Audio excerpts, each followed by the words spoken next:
Ó Deus, compadece-te de mim, segundo o teu amor. Apaga minhas transgressões, por tuas grandes misericórdias. Lava-me completamente da minha iniquidade e purifica-me do meu pecado. Pois reconheço minhas transgressões e meu pecado está sempre diante de mim. Pequei contra ti somente, e fiz o que é mal diante dos teus olhos. Por isso tua sentença é justa, e o teu julgamento é puro. Eu nasci em iniquidade, e em pecado minha mãe me concedeu. Esse verso 5 é uma das bases bíblicas para a depravação total. Todos pecaram. Ninguém nasce sem esse gene. Em pecado minha mãe me concebeu. Ou seja, isso passou de Eva, passou de Adão para todos. A gente olha um bebezinho lindo quando nasce, né? Carinha de joelho, como a gente fala. Mas ali está o potencial de um pecador.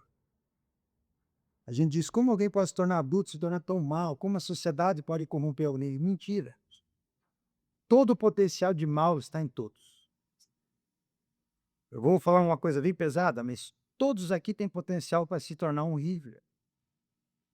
O Adolf não é especial por ser como talvez o ser humano mais maligno do mundo, sei lá. Acho que tem gente que superou ele, mas ele estava de parabéns. Mas ele não é especial. Todos têm o mesmo potencial, porque em pecado a gente foi concebido. Em iniquidade a gente nasce. Verso 5. Verso 6. Tu desejas que a verdade esteja no íntimo, no coração me ensinas a sabedoria. Purifica-me com o ressopo. O ressopo é aquele galinho, tipo um galinho de arruda. E isso era usado no sacrifício, né? Isso era molhado e passava em cima do sacrifício, aspergir. Então ele diz, purifica-me com isso, um ressopo, e ficarei limpo. Lava-me e ficarei mais branco do que a neve. Faz-me ouvir júbilo e alegria, para que se repozijem os ossos que esmagastes. Esconde teu rosto dos meus pecados e apaga todas as minhas iniquidades. Ó Deus, cria em mim um coração puro e renova em mim o espírito inabalável.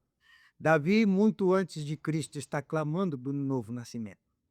O que Davi pede aqui aconteceu contigo quando o Evangelho te alcançou. Você ganhou um outro coração. Foi criado em ti um coração de carne que substituiu o de pedra, que nasceu em pecado, e foi colocado em ti um espírito inabalável. Agora, atrelado ao Espírito Santo que habita em ti, Davi está pedindo o que nós temos. Davi clama por Cristo, Cristo vem muito depois, e você recebe o que Davi pede aqui. Verso 11. Não me expulses da tua presença, nem retires de mim o teu Santo Espírito. Restitui-me a alegria da tua salvação, me sustenta-me com um espírito obediente. Feito isso, verso 13, então eu vou ensinar os teus caminhos aos transgressores. Pecadores arrependidos ensinam um caminho a pecadores ainda não arrependidos. E ele diz, e os pecadores se converterão a ti. Verso 14, ó Deus, Deus da minha salvação, livra-me dos crimes de sangue. E minha língua cantará alegremente tua justiça. Senhor, abre meus lábios e minha boca proclamará teu louvor. Pois não tem prazer em sacrifícios e não te agradas de holocaustos, do contrário, eu ofereceria a ti. Davi está dizendo, olha, se o Senhor comesse carne de boi, se o Senhor bebesse sangue de animais, eu sacrificaria todo dia. Mas não é isso que o Senhor quer. Os animais que morrem no sacrifício do templo apontam para que tem que acontecer dentro de mim. Me substitui, eu não morro, eles morrem. Mas eu deveria olhar para aquilo e não ter mais sacrifícios a oferecer se eu parasse de pecar. Por isso ele diz, o Senhor não tem prazer nesses sacrifícios, do contrário, a gente faria isso todo dia sem parar. Verso 17, o sacrifício aceitável a ti, ao invés dos animais, é qual? Sacrifício aceitável para Deus é o espírito quebrantado. Esse é o sacrifício. Ó Deus, Tu não desprezarás o coração quebrantado e arrependido. O sacrifício é esse. Verso 18. Faze o bem a Sião segundo tua boa vontade. Edifica os muros de Jerusalém.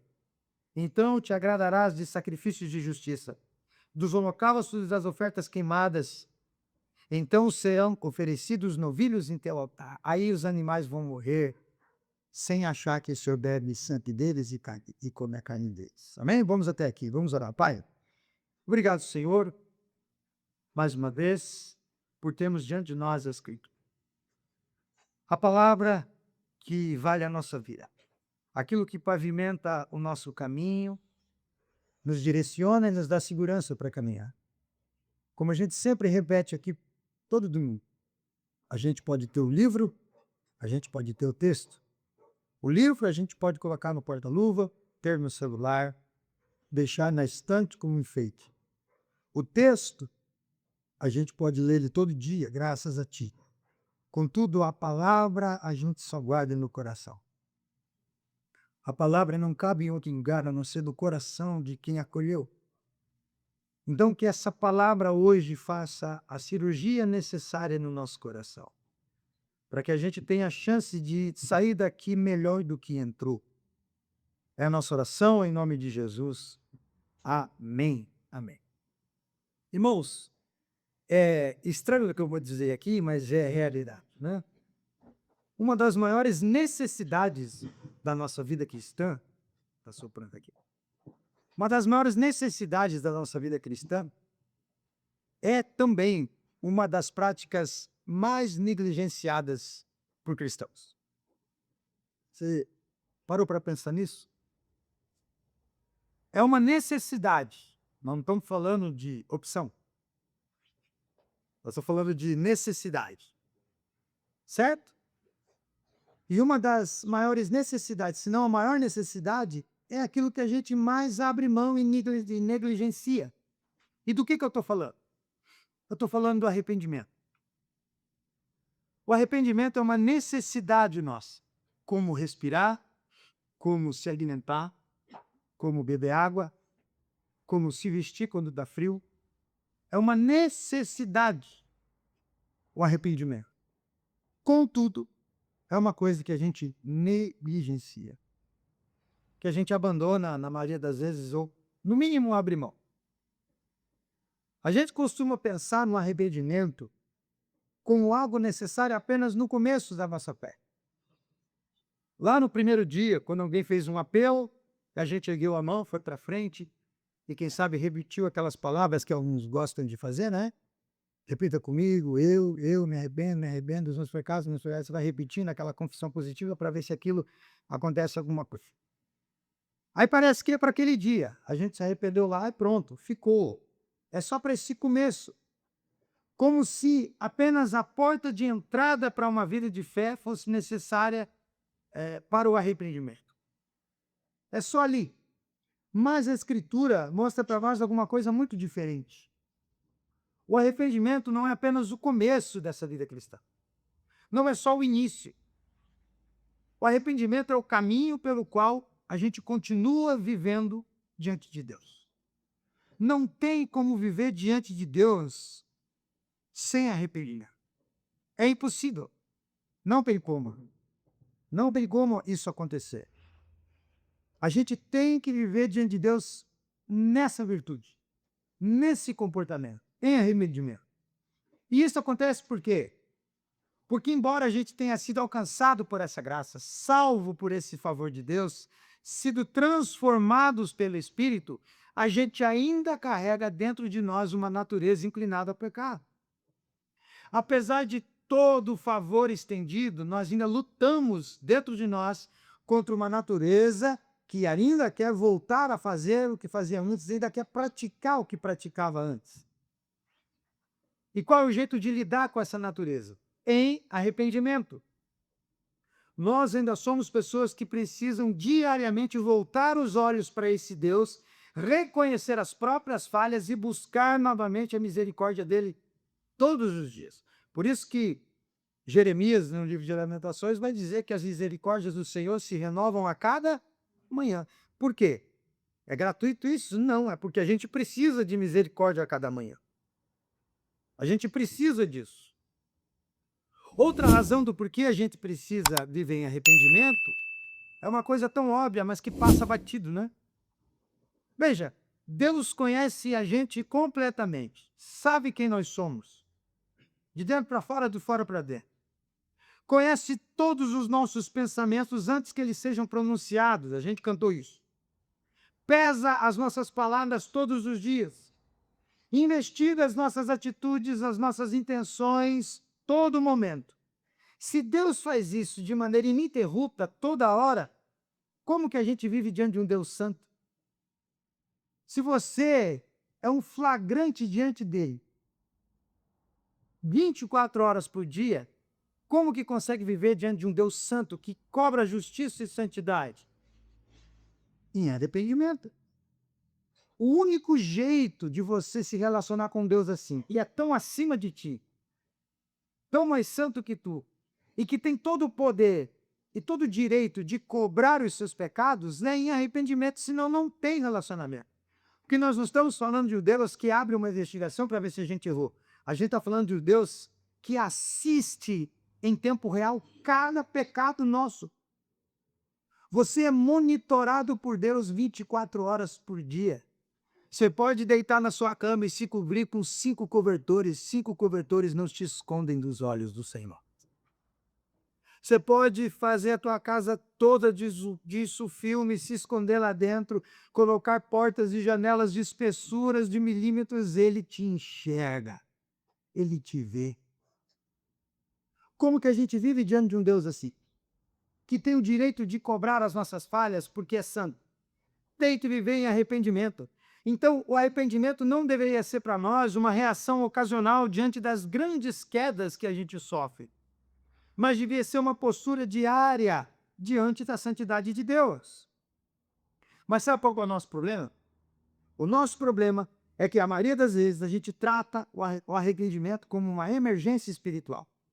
A gente só pensa em arrependimento quando lá dentro da nossa cabeça diz assim, isso aqui que eu fiz não tem como consertar.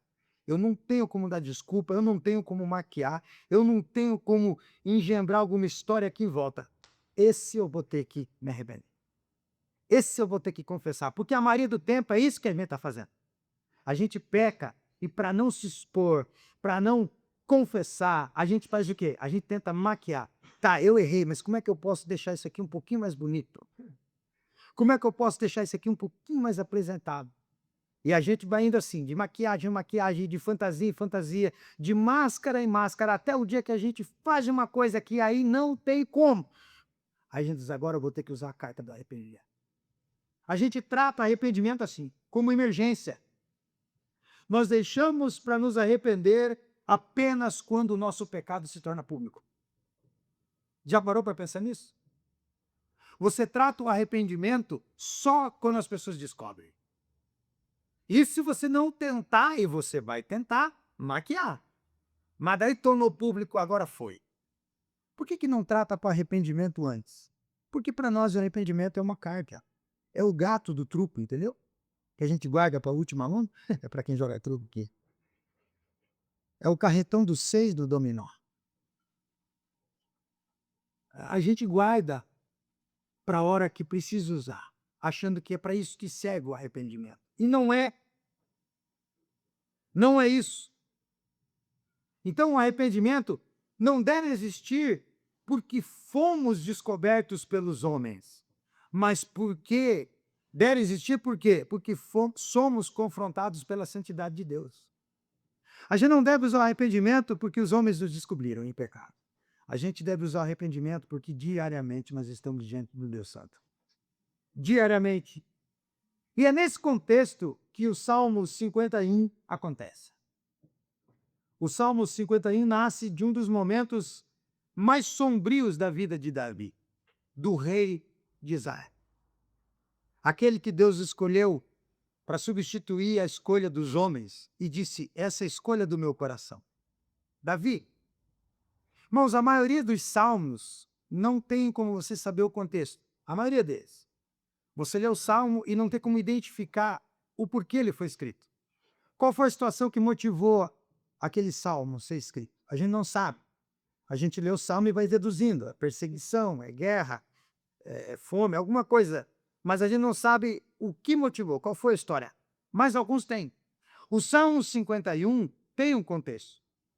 O contexto do Salmo 51 está em 2 Samuel, capítulo 11, 12, que é o pecado de Davi. Depois de pecar contra Deus, se envolvendo em um adultério e um homicídio do casal Batseba e Urias, Davi é confrontado pelo profeta Natã. Vocês lembram dessa história, né? Davi não vai à guerra, está lá no palácio dele, bem sossegado, e é o número que ele está bem, porque Israel está bem, ganhando tudo, tudo vence, cada batalha eles ganham, estão em paz, as outras nações têm medo de Israel, e naquele dia ele olha para o exército para mais uma guerra e ele diz, hoje não, hoje eu vou tirar uma folga, hoje eu vou ficar em casa. Aí ele está em casa, ele vai para o terraço do palácio, e o olho dele cai onde? Numa janela de um banheiro, provavelmente, onde uma mulher muito bonita está tomando banho. Batseba. Está lá ela no banheiro dela tomando banho, mas a janela vira os olhos de Davi. Davi não se aguenta e manda trazê-la. Tem uma relação com ela, depois ela volta e diz, olha, deu ruim, estou grávida. Aí Davi falou, ixi, agora me lasquei. O que eu faço? Assumo essa criança? O marido, Urias, é soldado de Davi, um dos melhores, está lá na guerra. Davi tem uma ideia. Ele disse, já sei. Eu vou dar para Urias uns dias de folga. Vou mandar um mensageiro com uma carta para Joabe, o general, e escrito informando que é para Joabe liberar Urias para vir para casa. Urias recebe a carta da mão de Joabe, volta para casa. Qual que é a guerra de Davi? O sujeito está meses longe da esposa. A esposa dele é a esposa dele. É uma mulher bonita. Ele não vai se aguentar. Ele já vai entrar, abrir da corte e tira na roupa, porque ele está longe da mulher dele já tem um tempo. Eles vão ter a relação e o filho é dele. Ele volta para a guerra, pois ela parece grata, foi nesse dia.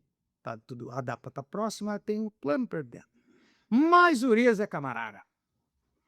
Urias é ponta firme, como a gente fala. Urias pensa assim, não, se os meus amigos na guerra não estão com as esposas, que direito tenho eu de deitar com a minha? O texto diz que para não correr risco, ele dorme do lado de fora da porta. Ele dorme do lado de fora para não correr risco. Aí o rei diz, miserável, o homem é leal. E agora, o que eu faço? Aí Davi tem uma ideia. Escreve uma carta para Joabe, de novo, dizendo, coloque Urias na frente de batalha quando ele voltar. No primeiro pelotão. Joabe não entende muito, porque Urias é um dos melhores. Você não põe os melhores na frente, né? Quem vai na frente é o que morre primeiro. Mas Joabe não questiona o rei. Bota Urias lá na frente. Urias morre. Aí o que fica subentendido? Ele veio, fez toda aquela cena de dormir do lado de fora, mas em algum momento da madrugada ele viu que não tinha ninguém olhando e entrou para dentro de casa. Ele nem aguentava ficar longe da mulher dele. E aí o filho ali? Pronto, ela aparecendo grávida, todo mundo vai pensar isso. E aí Davi está em casa dizendo, me sapé. Aí vai Deus e conta isso para Natã, o profeta. Aí Natã diz assim, e agora, como é que eu vou confrontar o rei com o pecado dele? Natã também é malandro, pensa num homem safo. Se Natã chega lá para Davi e diz, olha, você fez isso, isso e isso, Davi ia fazer o quê? E olhar para cá, não tem ninguém vendo. Espada em Natã, mais um que morre. Já matei um, matar mais um não faz diferença nenhuma. Natã diz, eu preciso fazer com que ele caia. Aí Natã conta uma historinha. O rei, tem um homem que tinha várias ovelhas, vários cordeirinhos, né, para sustentar a casa dele. Só que o que ele fez? Em vez de pegar os cordeiros dele lá para sustentar a casa, ele foi lá na casa do outro, que era mais pobre que ele, e pegou a única ovelhinha que aquele sujeito tinha. Aquela ovelhinha que ele tinha era o sustento da casa dele, dava lã e tudo que eles precisavam.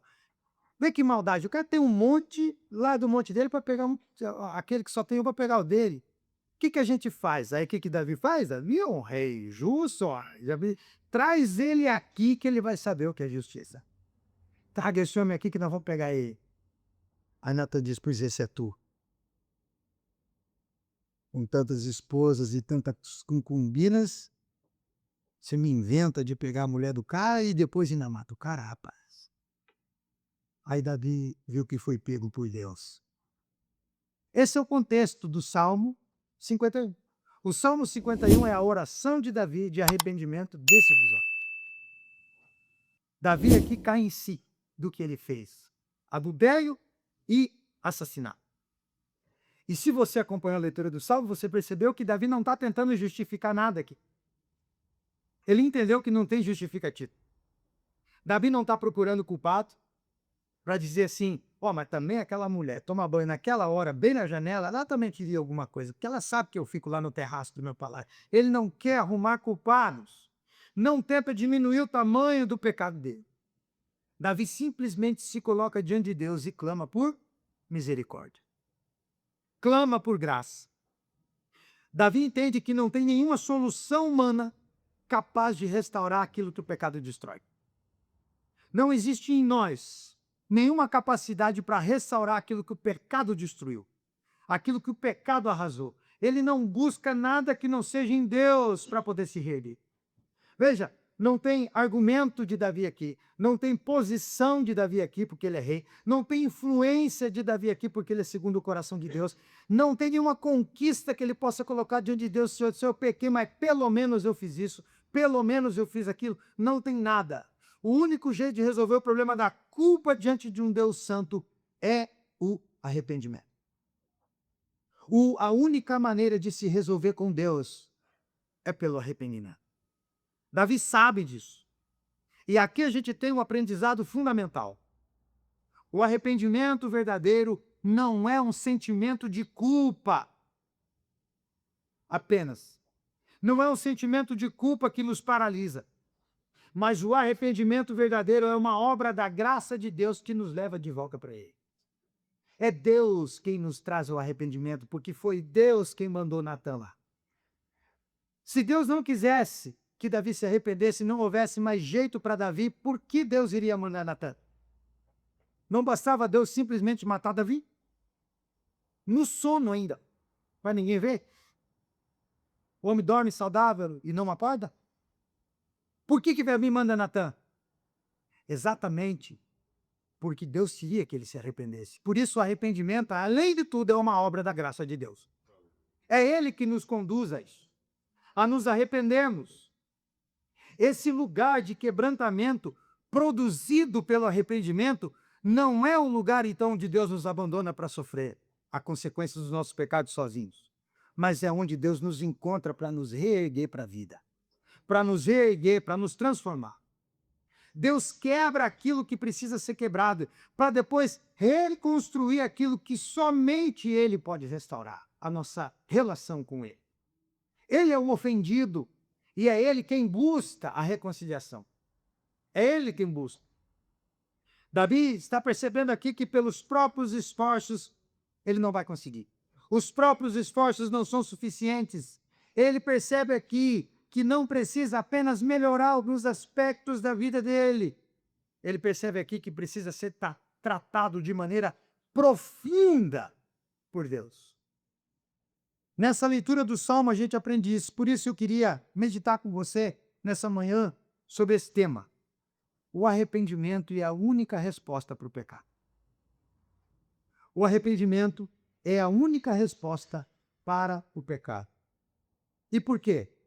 Primeiro, porque o arrependimento cura as sequelas deixadas pelo pecado.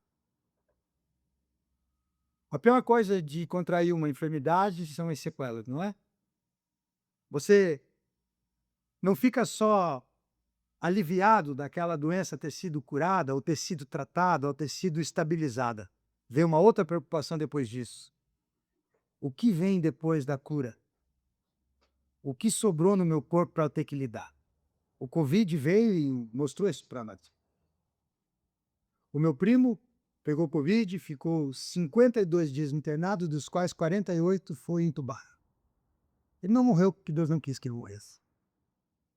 E vocês não acreditam que ele tinha tido varicela quando criança. E a varicela voltou porque o Covid reativou um vírus que estava lá preso pela vacina. E ele teve varicela com 40 e poucos anos, uma doença que hoje já nem sei mais por causa das injeções de vacina. Uma sequela que ficou. Vocês acreditam nisso? E depois de tanto tempo, volta um negócio que você achou que nunca mais ia voltar. O pecado é igual, deixa sequela.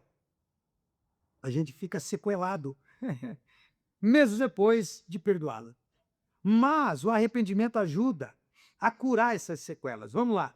Davi inicia a oração dele aqui, não apresentando argumentos para defender sua inocência. Ele não começa com desculpas, mas ele começa a sua oração de arrependimento revelando, confessando a sua completa dependência da misericórdia de Deus. Olha o que ele diz: compadece-te de mim, ó Deus, segundo a tua benignidade. Não há nada em mim, não há nada que eu possa dizer, não há uma desculpa que eu possa dar, não há nada que eu possa colocar na mesa como trunfo para que o Senhor se obrigue a me perdoar. Ele diz: compadece-te de mim segundo a tua benignidade. Eu só confio agora na tua bondade. Só isso que me sobrou. Ele diz: segundo a multidão das tuas misericórdias, apaga as minhas transgressões. Ele só confia em Deus.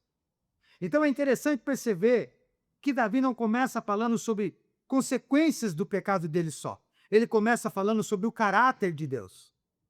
Ele sabe contra quem ele pecou. É alguém justo, é alguém santo. Ele sabe disso. Ele não olha primeiro para o tamanho da sua culpa. Ele olha antes para o tamanho e a grandeza da misericórdia de Deus. Ele confia no Senhor, mesmo tendo ofendido o Senhor. Não lembra muito o pródigo? Quando o pródigo chega na lona, que não tem mais para onde descer, o sujeito é judeu e está dentro de um chiqueiro dividindo comida com porco, o que é impuro para um judeu. Quando ele vê daqui não tem mais para onde descer, o que ele diz? Eu vou voltar para casa. E o que ele fala? Porque o empregado do meu pai vive melhor do que isso aqui. O empregado mais real do meu pai vive como um rei. Em quem ele confia para voltar para casa? Na posição dele de filho? Não, ele confia na misericórdia do pai. Ele diz: o meu pai trata bem qualquer um. Se ele me tratar como um empregado e não me quiser mais com filho, eu vou ser tratado muito melhor às vezes do que um filho é tratado em outra casa. Parece muito, né? Davi apela para a misericórdia. Davi sabe que não tem recurso próprio para resolver o que o pecado causou. Ele sabe disso. Então Davi não quer aqui apenas uma segunda chance diante dos homens, mas ele quer uma restauração diante de Deus. E esses primeiros versículos, os dois primeiros, Davi vai usar 3 imagens diferentes para descrever aquilo que ele quer que aconteça com o seu pecado. Ele diz: apaga, lava e purifica. Apaga as minhas transgressões.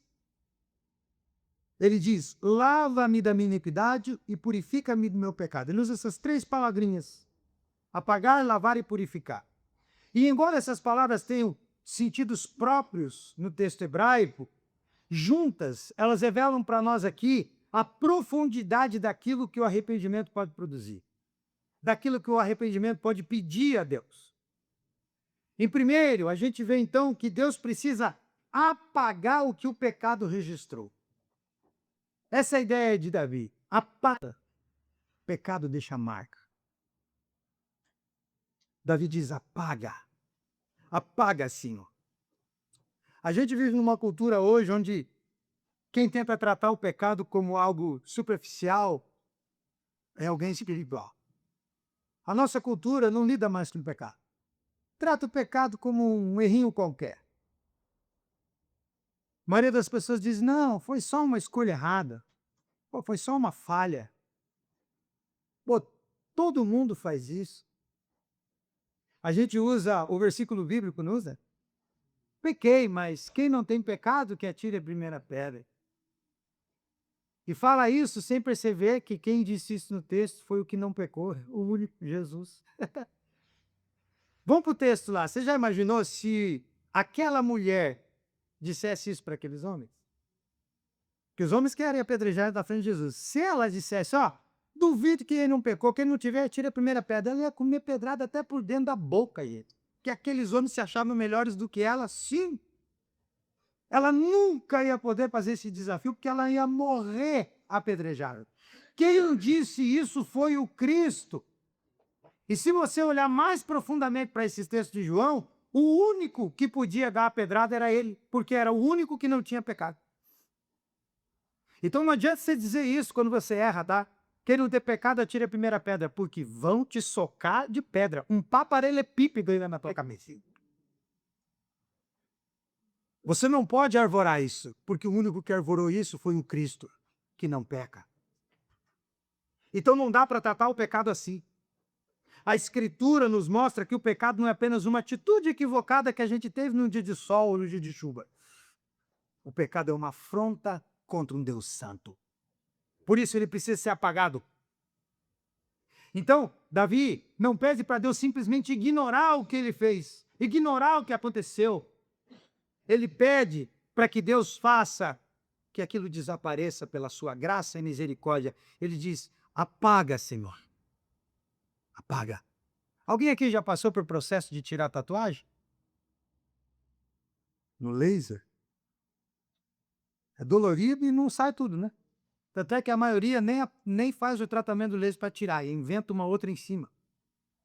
Cria uma outra tatuagem em cima para esconder aquela, porque sabe que é caro o laser e que é dolorido e o resultado não fica legal.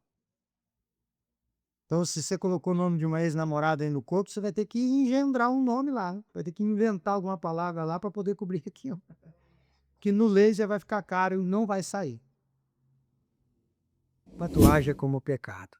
Só que Deus tira a culpa. Deus apaga.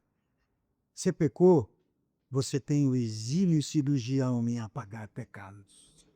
Crispe a sua cruz. É isso que ele quer. Mas ele não pede só para apagar. Ele diz também para Deus lavar aquilo que o pecado manchou. Ele quer uma lavagem. Ele diz, lava-me completamente da minha iniquidade. E sabe qual que é a imagem aqui? É aquela lavagem poderosa. Hoje as mulheres aqui, né, vivem bem com a tecnologia, estão num tempo bom que você vai lá e compra o Vanish, compra o percarbonato e você branqueia tudo, tudo aquilo, aquelas químicas fazem todo o trabalho. Você joga numa máquina lá, seja de qual marca for, de qual potência for, aquela substância vai te ajudar e sai tudo branco. Mas as mulheres das antigas não tinham máquina e não tinham nenhum tipo de recurso desse. Como que elas faziam? Elas iam no rio. Quem lembra disso? A gente é do Paraná, do litoral do Paraná, e tem um rio atrás de uma propriedade que é da família lá até hoje, um baita de um rio. E eu era criança e me lembro, quando a gente visitava a minha avó. Ela dobrava a roupa, pegava uma pedra que estava lá com o rio, molhava e... Se a camisa era P, virava GG na hora. Se não fosse de malha boa, você perdia. Até as roupas antigamente eram melhores que a de hoje. Aguentavam pedra. E socava aquela pedra, os braços da minha avó, não precisava nem de musculação. E lavava aquela roupa na cacetada. Essa é a palavra hebraica que Davi quer para lavagem aqui. Davi quer um polimento. Me esprega, Senhor, até isso me lava. Não é só uma limpeza superficial que ele quer. Ele quer uma lavagem intensa. Ele quer que Deus o lave. Ele quer que Deus tire aquilo que está impregnado. Que Deus remova. E essa é uma imagem poderosa do que o pecado faz em nós, gente. De como ele age em nós. O pecado não gera só culpa. O pecado deixa marca na gente se a gente não tratar na cruz. Tem gente que não se reergue mais de um pecado. Tem gente que não consegue. Aquela falha o acompanha como se fosse uma bola de ferro amarrada no tornozelo. Você vai com ele, conversa, tenta trazer para o culto, você tenta restaurá-lo, você para mostrar a graça de Deus, ele entende tudo isso, mas no final ele diz, mas por que tu fiz aquilo? E a culpa o domina. Isso só é possível quando Deus nos lava com o sangue de Jesus Cristo, quando a gente é limpo disso. E Davi usa outra palavra, ele diz: purifica-me, Senhor. E aqui ele quer dizer o quê? A purificação é um ritual do Antigo Testamento. E geralmente, quando uma coisa era purificada, ela era purificada para ser utilizada ou reutilizada. Davi quer servir a Deus. Ele disse: Senhor, me purifica, porque eu quero de novo ser um instrumento útil. Eu quero de novo poder participar daquilo que eu participei. Eu quero de novo poder fazer aquilo que eu fazia, contribuir com aquilo que eu contribuía, com os meus talentos, com os meus dons. Eu preciso que o Senhor me purifique. Ou seja, eu não quero apenas me sentir perdoado, eu quero ser restaurado para te servir novamente. A purificação do pecado te coloca de novo no cenário cristão, para que você haja. Por isso que ele diz, depois de tudo acontecer, o que eu vou fazer? Eu vou levar transgressores ao Senhor. Eu vou ensinar o caminho da salvação aos pecadores. Aí a gente diz, que cara mais orgulhoso, né? Fez tudo isso e depois ainda quer pagar de bonitão. Não é isso. Ele está dizendo, depois desse processo feito, eu estou apto. Eu nunca vou esconder o que eu fiz, isso vai ficar marcado. Mas eu estou limpo, eu estou apagado e eu estou purificado. Eu posso chegar para outro pecador e dizer, tem solução para ti porque teve solução para mim. Vem. Você pode se reerguer, porque ele me reergueu, ele reergue você também. Vem. É isso que Davi quer. E esse é um aspecto maravilhoso do arrependimento bíblico. Deus apenas não remove culpas, Deus restaura o discípulo para usá-lo novamente. Foi assim com Pedro, foi assim com Paulo, que perseguia a igreja. O pecado sempre vai te dizer, você caiu, acabou. Mas a graça de Deus sempre vai te responder, você caiu, mas eu ainda posso restaurá-lo. É isso que Deus diz. Então veja, o arrependimento verdadeiro não leva a gente para o desespero. O arrependimento verdadeiro nos leva a Deus. A Deus. Davi não está pedindo apenas para ser inocentado. Davi está pedindo para ser reconstruído. E o arrependimento é esse caminho. Davi sabe que somente Deus pode pegar aquilo que foi quebrado pelo pecado e refazer para a glória dele. Davi sabe disso. E essa é uma das maiores esperanças do Evangelho, não é? Por isso você está aqui. Porque um dia um pecador arrependido anunciou o Deus que perdoa pecados, que lava pecados, que apaga pecados e que purifica pessoas. É por isso que você vem. Porque você sabe que o caminho do arrependimento é o único. O problema é que a gente vai ficando cascudo e aí o arrependimento, como eu disse no início, vira a cadapuria. Eu não preciso pedir perdão para minha esposa por isso aqui. Eu vou deixar para pedir perdão para ela quando o negócio ficar mais feio. Por enquanto, se ela ficar de cara feia, daqui a pouco passa. Não. O arrependimento não é uma carta para você usar quando der. O arrependimento é para a gente poder viver bem com Deus e bem com quem está próximo da gente. Eu não estou dizendo para você ficar pedindo perdão dos outros a ele. Não. Mas quando você sabe que ofendeu alguém, essa deve ser a primeira, para você poder ficar livre de qualquer culpa. De qualquer culpa. Pecado deixa marcas, cicatrizes e consequências, mas a misericórdia de Deus é maior. E quando nos arrependemos, Deus remove, Deus lava e Deus purifica. O arrependimento é a única resposta para o pecado. Primeiro, porque cura as sequelas deixadas pelo pecado. E segundo, por quê? Porque resolve a nossa relação com Deus. O arrependimento resolve a nossa relação com Deus. Veja, Davi continua a sua oração e diz o quê? Pequei contra ti e contra ti somente. Eu fiz o que é mal diante dos teus olhos, de maneira que serás tido por justo quando falas e puro quando julgas. Davi disse, Senhor, eu pequei contra ti e contra ti somente, e o meu pecado é tão flagrante que ao me julgar, ninguém pode dizer que o Senhor está exagerando. Quando o Senhor fala, tem justiça na sua fala, porque eu errei mesmo. E quando o Senhor me julga, o teu julgamento é puro, ele não é comprometido. porque eu errei mesmo, e o Senhor é justo em lhe julgar. O Senhor é puro no teu julgamento. Então, à primeira vista, essa declaração de Davi parece estranha, não? Porque ele diz que pecou contra Deus e contra Deus somente. Mas e as outras pessoas envolvidas? Sabe, Davi ignorou? Ó, tudo bem, senhor, peguei contra ti. Agora Urias e Betseba também não quero nem saber. Hein? Será que é isso que ele está falando? O meu negócio é do senhor, o resto? Não, não é isso. Davi peca contra Betseba, Davi peca contra Urias, Davi trouxe sofrimento à sua própria família quando faz isso, Davi prejudica uma nação inteira que ele é rei, porque agora ele é um rei com essa mancha, então ele pecou contra pessoas. Ele então aqui não está ignorando que as pessoas foram feridas, ele não está diminuindo a dor causada pelas escolhas que ele fez, pelo contrário, o que Davi está fazendo aqui é reconhecendo que cada um que ele pecou contra pertence a Deus. Quando ele diz eu pequei contra ti somente, todas essas pessoas são imagem e semelhança tua. Por isso eu pequei contra elas, mas como pequei contra elas, eu pequei contra ti. Então, se eu resolver o meu problema contigo, eu vou conseguir resolver o meu problema com elas. Tanto é que ele pega Batseba como esposa, o filho do adultério morre, mas depois ele tem mais um, e quem é esse outro? Só Salomão. O segundo grande rei. Vê como Deus consegue? Mas para isso ele teve que admitir. E ele não está deixando aqui ninguém de fora quando diz que pecou só contra Deus. Ele está dizendo, todos são teus. Quando você peca contra alguém, você está pecando não só contra essa pessoa, você está pecando contra o próprio Deus. Porque essa pessoa é a imagem e semelhança de quem? De Deus. É isso que ele está falando. Então, o que Davi quer nos mostrar aqui? Que todo pecado é uma violação contra a santidade de Deus. Não tem nenhum que não seja. Davi entende que Betseba não era apenas uma mulher que ele desejou da maneira errada. Ela era uma criatura feita à imagem de Deus.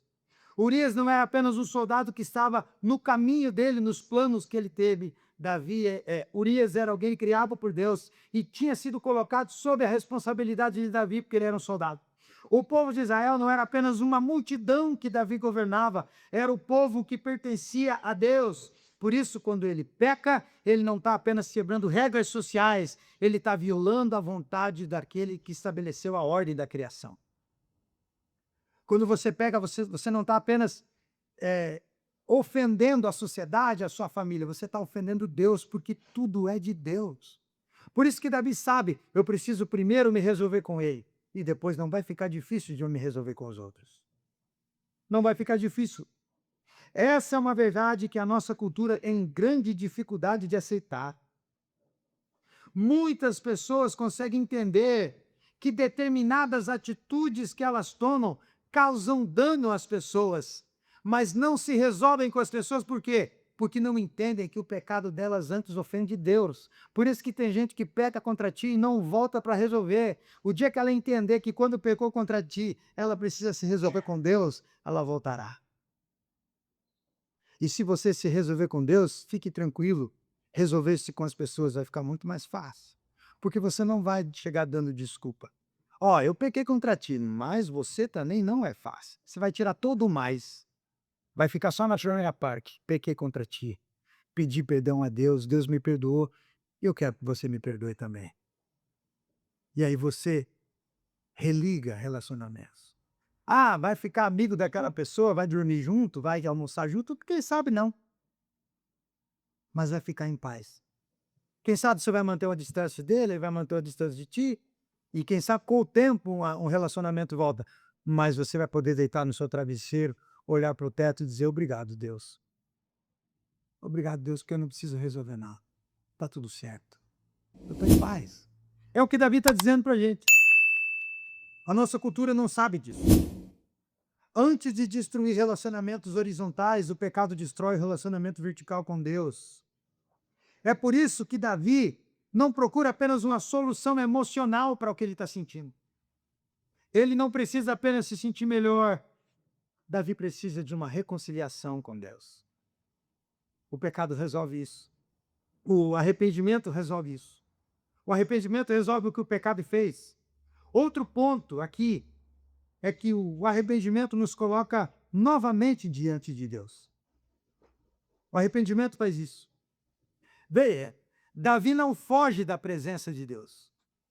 Ele não está fugindo. Quando Natan o encontra e revela o pecado, Davi não corre. Davi não mata Natan. Nada disso. Davi poderia tentar esconder a culpa dele e dizer: Natan, você dormiu de barriga cheia, isso não é revelação, isso é profetada, você está inventando história, não sei quem é Betseba, não sei por que Urias morreu, nem tenho nada a ver com essa criança. Ele é o rei, ele pode fazer isso. Ele podia, vou pagar para ver, eu vou dobrar a aposta, dizer: Natan, se você continuar falando mentira de mim aí, eu vou te prender. Mas não é isso que ele faz. Não é isso que ele faz. Ele não escondeu culpa. Ele não preservou a imagem. Eu sou o rei, eu tenho que preservar. Não, não fez nada disso. Ele foi e confessou. O arrependimento verdadeiro faz isso. Nos faz confessar. Ele nos leva para onde muitas vezes não queremos ir, mas é para o nosso bem. É para o nosso bem. Ir para a presença de Deus é para o nosso bem. Você lembra quando aqui tem gente aqui com filho pequeno, né? O teu filho, filha brigava com alguém, coleguinha, e você fazia dar a mão. Vai, dá a mão para ele aqui. Como é que o filho da gente fazia? E o outro também, todo mundo bravo. Não, vocês vão dar a mão. Vamos fazer as pazes. Davi quer dar a mão para Deus. E Deus está dando a mão para Davi. Davi não foge disso. Não fica ali fazendo aquilo de má vontade. Já contei essa história aqui. O Alex tem um primo, o Cris. Os dois têm a mesma idade. E eles cresceram junto lá em Curitiba. Éramos da mesma igreja. Um dia fomos para um retiro e os dois discutiram e brigaram, criança. Ele e o Cris brigaram. O Alex sentou longe dele, assim, no canto, o Cris estava para lá. Aí o Cris veio com um pacote de salgadinho e sentou do lado dele. O Alex levantou e veio para o outro lado e sentou. Aí o Cris levantou, foi lá e sentou do lado dele. Aí o Alex fez a terceira vez, sentou. E eu e o pai do Cris, o Beto, meu primo, olhando aqui. Aí o Cris sentou. Daí o Alex olhou para ele e falou: você não sabe que a gente brigou? Quando a gente briga, não fica perto. Então, eu tô aqui, você fica lá. A gente brigou. E o Cris não falava nada. Ficava olhando, ele usava óculos, assim, os óculos. Ficava olhando pro Alex. Engraçado, nós temos uma foto desse. Tem uma foto desse dia e desse episódio, né? Os dois com um pacote de Cheetos, o Cris e o Bernardo de bola. Ele não respondia, só papo. Como quem diz, não importa onde você vá, eu vou atrair você. Aí deu 2 minutos, o que os dois estavam fazendo? Brincando. Adianta fugir de Deus. Adianta correr. Davi não quer correr. Davi quer estender a mão. Essa é a diferença entre remorso e arrependimento. O remorso olha para as consequências do pecado e fica na dele. Agora, arrependimento olha para tudo e se volta para Deus. Corre para Deus. O remorso sempre vai perguntar: como que eu posso recuperar a minha imagem? Como que eu posso recuperar o meu nome? Eu não posso perder isso. O arrependimento nunca vai perguntar isso. Ele vai perguntar: como eu posso restaurar a minha comunhão com Deus? Como eu posso voltar para Deus? Como eu posso estar diante do meu Deus de novo, sem o peso dessa culpa do que eu cometi? O arrependimento, então, reconhece o quê? Por último, a justiça de Deus. Davi vai terminar o versículo dizendo: de maneira que terás sido justo no teu falar e puro no teu julgar. Isso aqui é impressionante. Davi não está tentando negociar com Deus. Deus, tudo bem, eu vou confessar, mas tem como o senhor pegar mais leve? Tem como o senhor não pegar pesado? Tudo bem, eu assumo, mas dá para o senhor, né, não pegar pesado? Considere a minha posição, Senhor, eu sou um rei, foi o Senhor que me escolheu. Considere tudo que eu já fiz. Olha, eu trouxe a Arca da Aliança de volta, eu fiz tanta coisa, eu matei um gigante no teu nome. Considere os meus feitos, minhas conquistas. Não é isso. Ele simplesmente reconhece e diz: Senhor, o Senhor vai ser justo e puro quando o Senhor me pegar. E eu estou aqui. O Senhor é o certo e eu sou errado. E não tem mais nada a dizer sobre esse assunto. O Senhor será justo. O coração quebrantado reconhece isso. O arrependimento verdadeiro não tenta transformar Deus em alguém que aceita pessoas por causa das suas explicações. O arrependimento verdadeiro reconhece que Deus é santo e justo quando julga, mas também é misericordioso. Também é misericordioso. O problema nosso é que frequentemente queremos um Deus que seja misericordioso, mas que não seja santo e justo. A gente quer um Deus cheio de misericórdia, mas a gente não quer um Deus santo e justo. Davi sabe que Deus é santo e justo, e o único jeito de usufruir da misericórdia é de reconhecer isso. Que Deus não deixa passar nada.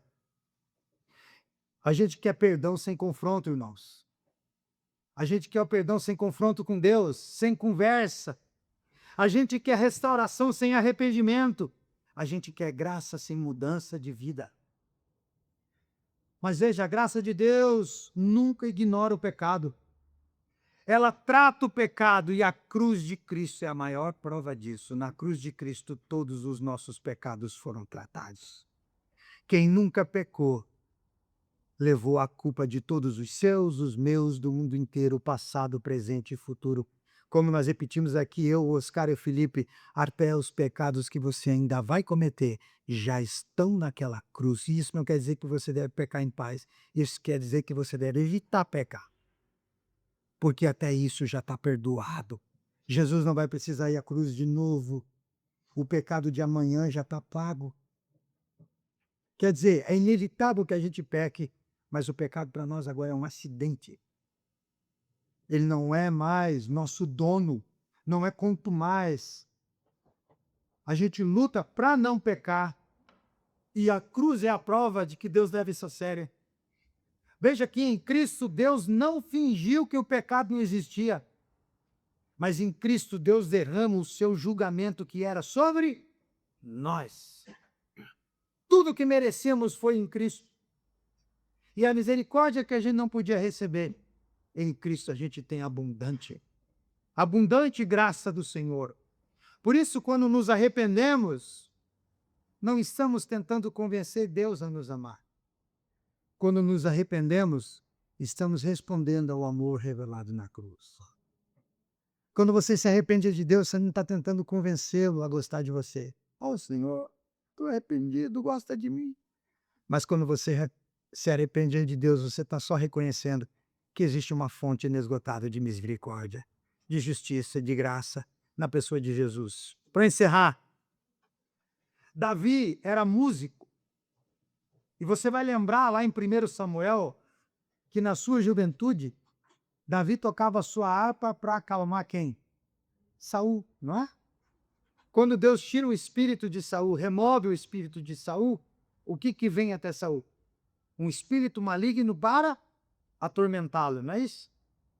Aí Saul passa daquela parte do texto para frente a ficar um homem perturbado, um homem atormentado. Quando Saul estava atormentado demais, o que acontecia? Ele mandava chamar Davi. O que Davi fazia? Pegava sua harpa, tocava, cantava e o rei era acalmado. Davi tinha um dom que acalmava pessoas, mas o dom de Davi não acalmou ele mesmo. Davi não tocou harpa para si mesmo. E se tocasse harpa para si mesmo, ele não estava livre da culpa do que fez. Às vezes a gente acha que o nosso dom vai nos segurar no dia do nosso pecado. Pequei, está escondido, ninguém sabe, mas domingo eu toco. Domingo eu canto. Domingo eu oro. Domingo eu prego. E fica tudo certo, porque o meu dom vai me acalmar. Davi acalmava o demônio dos outros e não conseguia acalmar o demônio dele mesmo, tocando harpa. Ele teve que ir em arrependimento para Deus. Teve que ir para o Senhor. Muitas vezes conseguimos enxergar facilmente o erro dos outros. Vou tocar aqui porque o demônio está nele. Então, vem cá, vou tocar, você vai se acalmar. A gente é bom em reconhecer demônio nos outros, mas temos dificuldade de reconhecer os nossos demônios, as nossas malignidades do nosso próprio coração. O Salmo 51 nos mostra que o caminho da restauração começa quando paramos de fugir da presença de Deus. O Deus que revela o pecado é o mesmo que oferece perdão. O Deus que confronta a nossa culpa é o mesmo que oferece a sua graça. Por isso, o arrependimento não é apenas uma ameaça para o cristão. Oh, se arrependa, eu estou te ameaçando. Não, o arrependimento é uma dádiva, gente. O arrependimento é um bem que Deus nos deu. O arrependimento é o meio pelo qual Deus mantém os seus filhos próximos. Se Deus te leva ao arrependimento todo dia, o que Deus está fazendo é querer você próximo dele, mesmo com as suas falhas, mesmo com os seus pecados. Mais uma vez eu repito, estamos vivendo em um tempo como nunca antes na nossa cultura, no mundo. Tudo que a gente vê hoje é que ninguém aceita mais desconforto. Ninguém mais aceita desconforto. Todo desconforto é problemático, quando antigamente todo desconforto construía alguém melhor. Cada vez que você passou por um perrengue antigamente, aquilo te fortalecia, você tornava-se alguém melhor depois. Hoje ninguém mais quer sofrer, ninguém mais quer perrengue, todo mundo quer vida boa, ninguém mais quer sofrer por nada. O sujeito vai no McDonald's e fica bravo porque fechou 10 minutos antes e ele ficou sem o McLanche feliz com as batatas. Porque ninguém mais pode ser contrariado, ninguém mais pode sentir desconforto de um sanduíche à meia-noite. Meia-noite é hora de comer hambúrguer, miserável.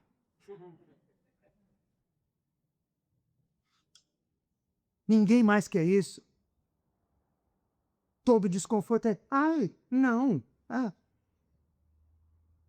E para nós, uma geração não muito antiga, era diferente. Não era? Você é cascudo hoje porque teu pai te deu um monte de não na tua cara.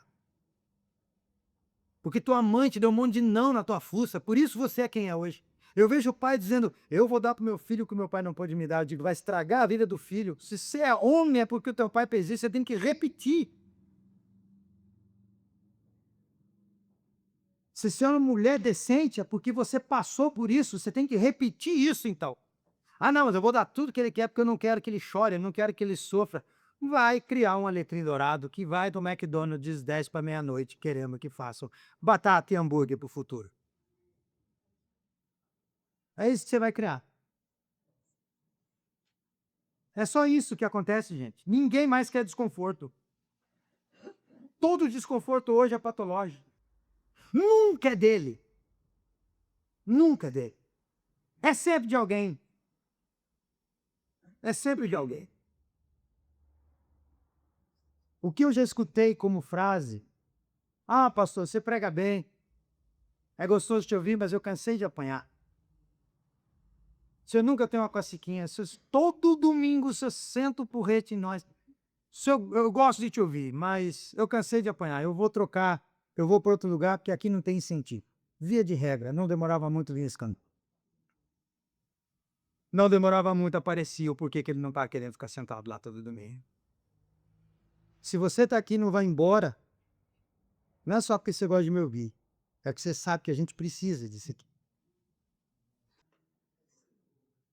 É isso. Porque se a gente não trata disso assim, a gente vira esse tipo de cristão, de clube, onde nada acontece. A gente sai daqui para pecar em paz. Ah, eu vi uma palavra tão boa que eu vou até cometer um pecado agora. E não é isso que a gente quer no Evangelho. Por isso eu insisto, gente. O arrependimento é o único caminho para a gente lidar com o pecado que habita em nós. Não tem incentivo, não tem cosquinha. É só isso que a gente tem. Arrependimento. É só quando a gente é apagado, lavado e polido por Deus que a gente experimenta a alegria permanente de salvação. É só quando Deus faz todo esse processo em nós que a gente vem aqui com a cara limpa, do jeito que é, e se lança nos braços do Cristo Salvador, sem medo dele, mas se relacionando com ele. Por isso, hoje de manhã, o meu grito é só um: odeie o pecado em você. Pastor, crente não pode odiar. Isso pode. Odeie o pecado em você. E agradeça a Deus todos os dias por odiar isso em você. Por odiar isso em você. Se você ainda não odeia o suficiente, ore a Deus para que você nunca deixe de odiar isso em você. Ore a Deus para que você nunca deixe de odiar essa tua inclinação para o que desagrada a Deus. para cada vez que os teus olhos vão para um lugar que não deveria ir, para cada vez que as suas mãos tocam o que não deveriam tocar, para cada vez que os seus pés pisam onde não deveria estar. Odeie isso em você. Peça a Deus para odiar isso em você todos os dias. Ore a Deus. E suplique a Deus para que você nunca negue isso a você mesmo. Senhor, eu quero uma vida de arrependimento. As pessoas gostam de perguntar, tem uma coisa do passado que você se arrepende? Senhor, eu digo todas aquelas que não agradaram a Deus. E não são poucas, são muitas.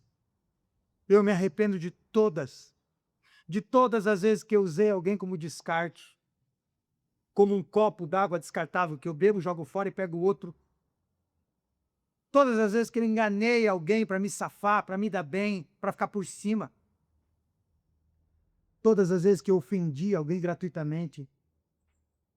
Todas as vezes que, para me defender, eu ultrapassei o limite da resposta. A pessoa fez só uma coisa e eu fui lá e fiz 30 contra. Eu me arrependo de todas essas coisas. Devemos nos arrepender de tudo isso. A gente deve olhar para trás e até rir de algumas situações se você consertou e a pessoa está do teu lado e hoje vocês são amigos. Mas se não, todos os dias você tem que lembrar disso em arrependimento. Todos os dias você tem que olhar para isso e dizer, Senhor, obrigado por ter me alcançado. Perdão porque eu não te encontrei antes, porque eu não queria, porque não era a minha vontade. E se tem alguém que ficou para trás e você tem a chance, pegue o telefone, ligue hoje e diga, cara, vamos resolver isso. A gente pode nem ser amigo mais, não tem problema, mas só vamos botar uma pedra nesse negócio para eu poder viver em paz. Eu quero que Deus apague, lave e purifique a minha vida. Coloque-se de pé, por gentileza.